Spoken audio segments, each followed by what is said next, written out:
امام احمد بن حنبل کا اپنا نام امام احمد بن محمد بن حنبل رحمہ اللہ ہے اور کنیت ابو عبداللہ ہے۔ آپ عربی النسل ہے اور آپ کا تعلق قبیلہ شیبان سے ہے جو قبیلہ قریش کی شاخ ہے۔ ربیع الاول 164 ہجری کو بغداد میں پیدا ہوئے۔ آپ کے والد مرو سے بغداد منتقل ہوئے اور اس کے چند ماہ بعد آپ کی پیدائش ہوئی۔ آپ کی والدہ محترمہ صفیہ بنت عبد الملک مرو سے بغداد آئی تھی۔ ابھی آپ صرف 3 سال کے تھے کہ سایہ پدری سے محروم ہو گئے۔ آپ کے والد سرخ کے جرنیل تھے۔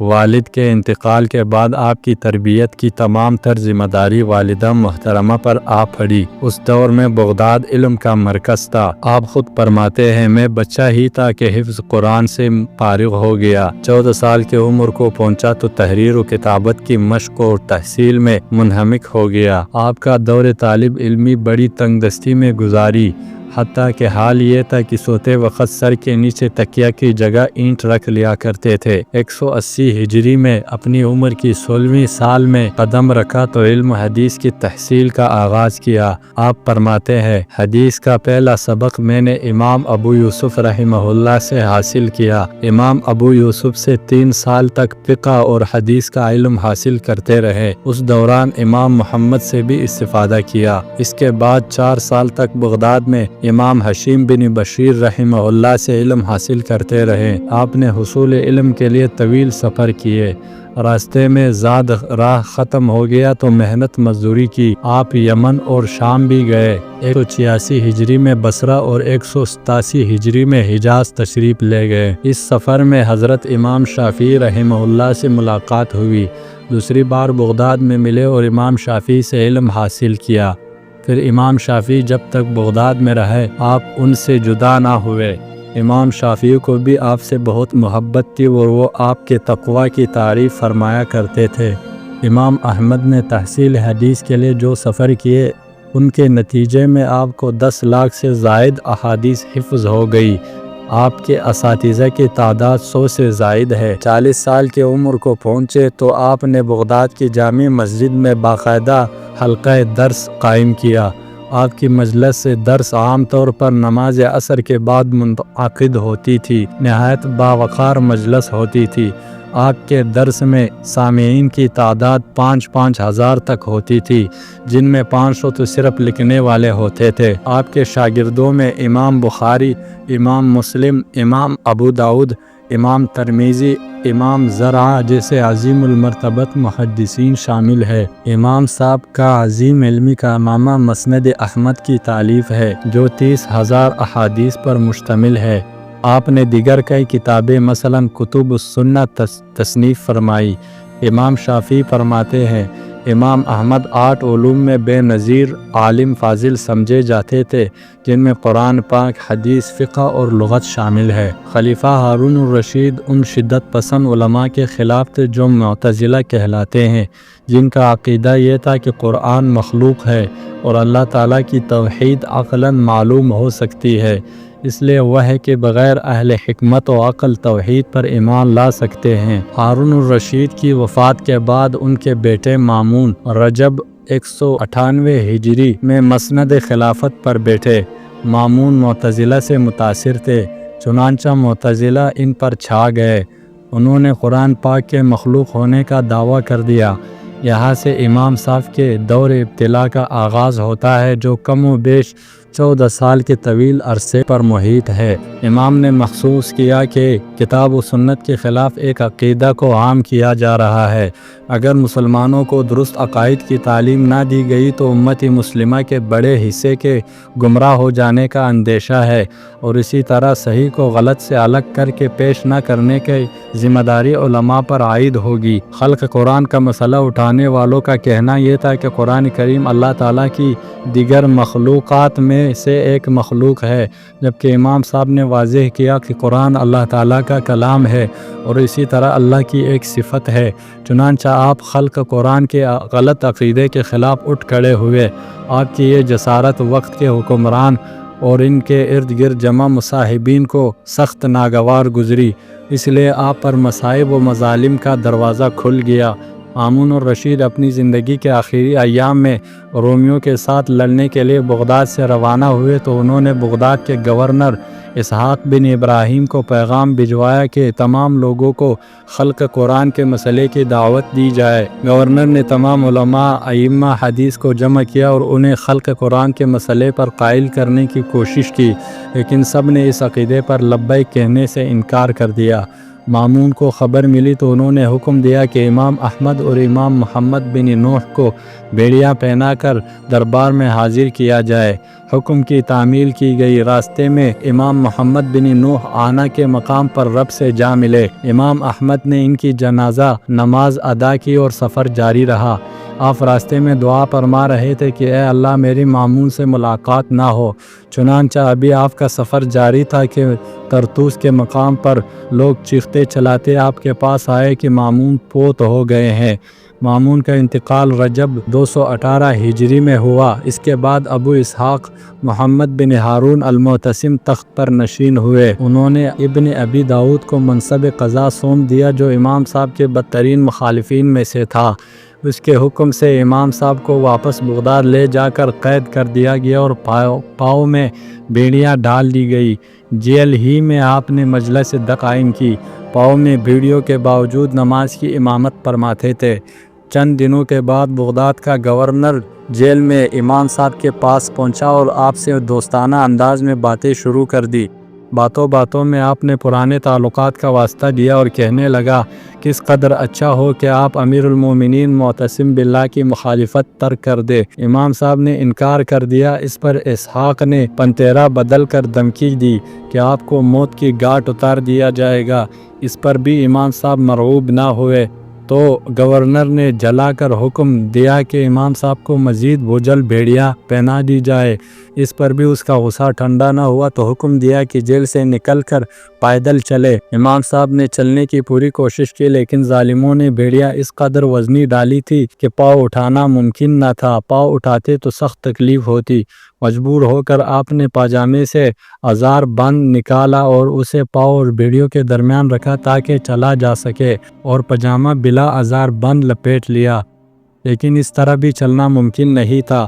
جب اسحاق بن ابراہیم یعنی گورنر کو یقین ہو گیا کہ امام صاحب چل نہیں سکتے تو انہیں ایک سواری پر اسی حالت میں بٹھا دیا گیا۔ ہاتھوں میں ہتھکڑیاں اور پیروں میں وزنی بیڑیاں، کسی انسان کے سہارے کے بغیر اس حالت میں سواری پر بیٹھنا بھی مشکل تھا۔ قریب تھا کہ گر پڑے لیکن اللہ نے اپنے بندے کی حفاظت کی۔ نصف شب کے قریب آپ کو ایک شخص ابو اسحاق کے گھر لے جا کر ایک تاریک کمرے میں بند کر دیا گیا۔ صبح امام صاحب کو خلیفہ معتصم کے دربار میں پیش کیا گیا۔ وہاں امام صاحب کا بدترین مخالف ابن ابی داؤد جو ان کے دیگر ساتھی بھی موجود تھے۔ امام صاحب کو خوفزدہ کرنے کے لیے تلواریں میانوں سے باہر چمک رہی تھی، نیزے سجے ہوئے تھے اور لاٹھیاں موجود تھی۔ آپ نے طاقت کے اس مظاہرے کی طرف کوئی توجہ نہ دی۔ ابن ابی داؤد جو امام صاحب کے سخت ترین مخالف تھے، دیگر مصاحبوں نے خلیفہ کو بھڑکایا کہ یہ شخص ہم کو کافر بنا رہا ہے اور علماء سے کہا کہ خلق قرآن کے مسئلے پر مناظرہ کرے۔ مجلس مناظرہ کے لیے ملک کے کونے کونے سے علماء بلائے گئے۔ مناظرہ 3 دن تک جاری رہا۔ امام صاحب نے نہایت مؤثر دلائل دے کر مخالفین کی زبان بند کر دی۔ ان کے پاس ادھر ادھر کے ہانکنے کے سوا کوئی راستہ نہیں تھا۔ خلیفہ اس صورتحال سے بڑے پریشان ہوئے۔ ایک دن انہوں نے امام صاحب سے کہا اے احمد، آپ کے مسئلے نے مجھے سخت پریشان کر رکھا ہے۔ مجھے رات بھر نیند نہیں آتی۔ اگر مجھ سے پہلے حکمران نے آپ کو گرفتار نہ کیا ہوتا تو میں کبھی اس قسم کا جرأت نہ کرتا۔ میں یقین دلاتا ہوں کہ اگر آپ کا مسئلہ کسی طور پر حل ہو جاتا ہے تو میں کبھی کسی کو اس قسم کے مسائل کی وجہ سے گرفتار نہیں کروں گا۔ مناظرے کے تیسرے دن خلیفہ کو اس کے مصاحبین نے پٹھی پڑھائی، جس پر خلیفہ نے کہا ارے احمد، مجھے خبر ملی ہے کہ آپ منصب جلیلہ کے خواہش مند ہیں۔ اگر آپ میری بات مان جائے تو نہ صرف آپ کی شاہانہ استقبال ہوگا بلکہ سرکاری ملازمین بھی آپ کے دائیں بائیں ہوں گے۔ آپ کو اچھے منصب پر فائز کیا جائے گا۔ آپ کی شان و عظمت کے قصائد کہے جائیں گے اور آپ کی تشہیر کے لیے سرکاری ذرائع اختیار کر لیے جائیں گے۔ امام صاحب نے جواب میں فرمایا اے امیر المومنین، ہمارے سامنے قرآن پاک اور رسول اللہ صلی اللہ علیہ وسلم کی بیان کردہ صحیح احادیث کا ذخیرہ موجود ہے۔ اگر آپ اپنا موقف ان کے روشنی میں واضح کر دے تو مجھے آپ کا موقف اختیار کرنے میں کوئی ہچکچاہٹ نہیں ہوگی۔ اس واضح اعلان پر امام صاحب کے مخالفین آگ بگولا ہو گئے۔ سب نے اعتراضات کی بچھاڑ کر دی۔ امام صاحب نے ان کے اعتراضات کے جواب دیتے رہے۔ جب مخالفین دلائل دینے سے عاجز آ گئے تو ابن ابی داؤد نے دھمکی دی کہ امیر المومنین نے آج قسم کھا کر رکھا ہے کہ آپ کو شدید اذیتیں دی جائیں اور کوڑے برسائے جائیں۔ امام صاحب نے کہا کہ اس سے پہلے کبھی کھلی مجلس میں اپنا موقف بیان کرنے کی اجازت دی جائے۔ چنانچہ میدان مناظرہ میں لائے گئے۔ یہاں بھی امام صاحب نے اپنے دلائل سے سب کو مبہوت کر دیا۔ اس صورتحال سے امام صاحب کے مخالفین سخت ناخوش ہوئے۔ ابن ابی داؤد، برغوث، شعیب اور بشیر خلیفہ کو برابر اکساتے رہے، حتیٰ کہ خلیفہ نے حکم دیا کہ آپ کی قمیض اتار کر پشت پر کوڑے برسائے جائے۔ جب آپ کو کوڑے مارنے کی تیاری شروع ہوئی تو آپ نے نہایت جرأت کے ساتھ خلیفہ سے کہا، یاد رکھے جس طرح آج میں آپ کے عدالت میں کھڑا ہوں، اسی طرح ایک دن آپ کو بھی اللہ کے سامنے کھڑا ہونا ہے۔ اے امیر المومنین، اللہ کے جلال سے بے خوف نہیں ہونا چاہیے۔ خلیفہ معتصم پر ان کلمات کو سن کر سکتہ طاری ہو گیا۔ پھر ابن ابی داؤد نے فوراً کہا، امیر المومنین، آپ ایک کافر اور گمراہ انسان کی باتوں سے متاثر ہو رہے ہیں۔ امام صاحب نے کہا، امیر المومنین، آپ میرے قتل کے معاملے میں اللہ سے ڈرے، قیامت کے روز کیا جواب دیں گے؟ ابھی آپ کا یہ جملہ مکمل نہ ہونے پایا تھا کہ ہر طرف سے شور مچ گیا، کافر ہے، کافر ہے۔ خلیفہ نے حکم دیا کہ امام صاحب کو ٹکٹکی پر باندھ دیا جائے۔ آپ کو ٹکٹکی پر باندھ دیا گیا۔ ٹکٹکی کے دونوں جانب لگی لکڑیوں کو پکڑنے کے حکم دیا گیا اور جلاد نے کوڑے برسانے شروع کر دیے۔ کائنات ہرا گئی۔ ایک عظیم انسان پر کلمہ حق بلند کرنے کی پاداش پہ اذیتوں کے پہاڑ تھوڑے جا رہے تھے۔ خلیفہ بار بار کوڑوں کا معائنہ کرتے اور انہیں تبدیل کرنے اور زیادہ سخت کوڑے لگانے کا حکم دیتے۔ باری باری ایک جلاد زور سے کوڑے مارتا اور پیچھے ہٹ جاتا، لیکن خلیفہ کو تسلی نہ ہوئی اور جلادوں کو ڈانٹتے ہوئے کہتے، تیرے ہاتھ ٹوٹ جائے تو پورے زور سے کوڑے کیوں نہیں مار رہے ہو؟ ایک جلاد نے بعد میں بتایا، میں نے امام احمد کی پیٹھ پر اتنے کوڑے برسائے، اگر کسی ہاتھی کو اتنے کوڑے لگ جائے تو وہ بھی اپنے ہوش و حواس قائم نہ رکھ سکے گا۔ ایک قیدی ابو الحسن جو امام صاحب کو کوڑے لگنے کا منظر دیکھ رہا تھا کہتا ہے، میں نے کبھی اتنی قوت سے کسی پر کوڑے لگتے نہیں دیکھے۔ جب امام صاحب کو کوڑے سے زخم لگتا تو جلاد ایک آلے سے زخم کو گہرائی کو ناپتے کہ اندر سوراخ تو نہیں۔ ایک بار کوڑا ان کے کان پہ لگا جس سے کان پھٹ گیا۔ کوڑے برس رہے تھے اور اللہ کے اس اولو العزم اور صابر بندے کی زبان پر قرآن کی یہ آیت جاری تھی، تم پر وہی مصیبت آ سکتی ہے جو اللہ نے پہلے ہی لکھ دی ہے۔ اتنے کوڑے برسائے گئے کہ امام صاحب بے ہوش ہو گئے۔ ہوش میں آئے تو پھر وہی سلسلہ شروع ہو گیا، حتیٰ کہ پھر بے ہوش ہو گئے۔ خاصی دیر بعد ہوش آئے تو خلیفہ نے کہا، اب بھی وقت ہے، میری بات تسلیم کر لو۔ امام صاحب نے انکار کر دیا تو تیسری بار کوڑے لگائے گئے، یہاں تک کہ امام صاحب پھر بے ہوش ہو گئے۔ اس پر خلیفہ کچھ خوفزدہ ہو گئے۔ انہوں نے کوڑوں کا سلسلہ بند کر دیا اور ابن ابی داؤد کے اصرار کے باوجود امام صاحب کو رہا کرنے کا حکم دے دیا۔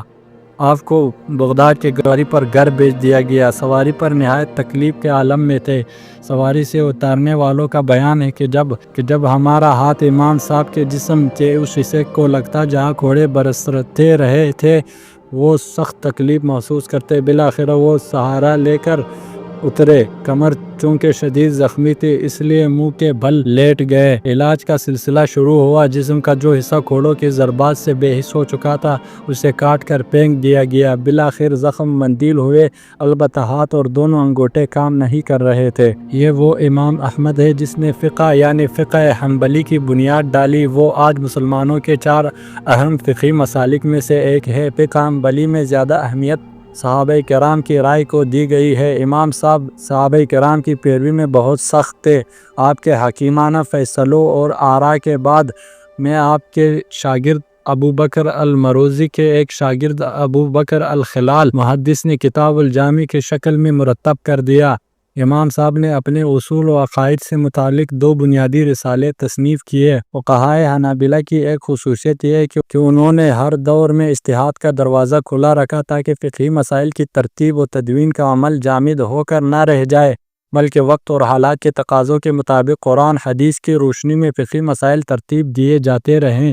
علم حدیث کے دائرے میں امام صاحب مستقل مجتہد کہے جا سکتے ہیں۔ امام ابن تیمیہ فرماتے ہیں، امام احمد بن حنبل کو اپنے شیوخ سے احادیث و اخبار کا جو انبار ملا تھا، اس میں سے آپ نے اپنے مسلک خود قائم کیا۔ 77 سال کی عمر میں بیمار پڑ گئے، 9 دن تک بیمار رہے۔ عیادت کرنے والوں کا بھیڑ کا یہ حال تھا کہ بازار میں خرید و فروخت دشوار ہو گئی۔ ربیع الاول کے مبارک مہینے میں آپ کی پیدائش ہوئی اور جمعہ 12 ربیع الاول 241 ہجری میں آپ نے دائی اجل کو لبیک کہا۔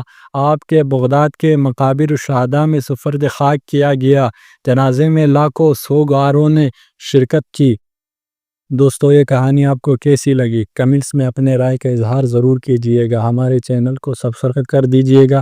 ویڈیو دیکھنے کا بہت بہت شکریہ۔ جزاکم اللہ خیرا کثیرا، والسلام علیکم ورحمۃ اللہ وبرکاتہ۔